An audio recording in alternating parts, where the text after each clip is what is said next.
Germany is one of the countries that has the NATO nuclear strike role for its own aircraft. So it will get the American weapons if there is a war and deliver them. And so right now its own pilots are training for delivery of these weapons. Its aircraft are equipped to deliver them. So Germany is directly involved in the planning of this new phase of NATO's nuclear modernization. The German aircraft have to be adapted to carry this new weapon. It is a different kind of weapon than the one that is currently in Germany. So when we talk about modernizing, we're not replacing old with a newer version of old? Well, it's a mix.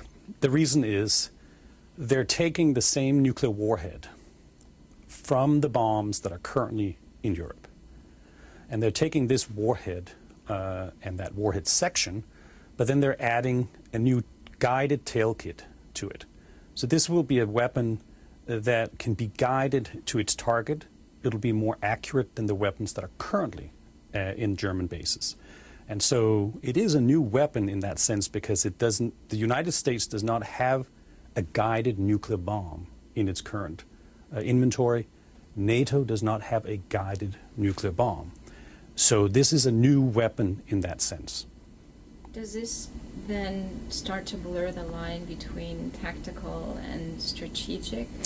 Yeah, what the U.S. Air Force wants to do with this upgrade is that they want to get rid of all their different versions of gravity bombs. Back from the Cold War, they had nuclear bombs from a variety of different missions.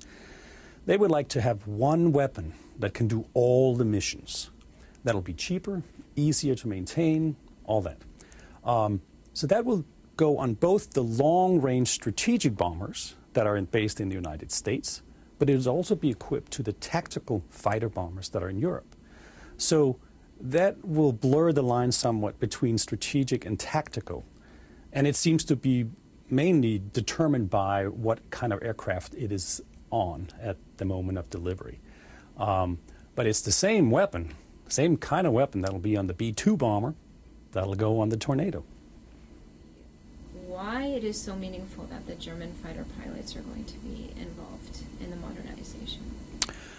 Well, the German military has already been involved in sort of approving the military capabilities of this weapon.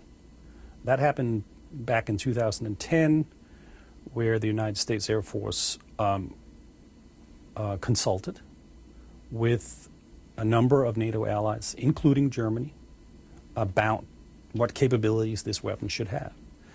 And that approval was part of what enabled the U.S. Air Force to create this program. NATO has been very important for this mission. I doubt they would have gotten the money for doing this modernization program had it not been for the mission in NATO.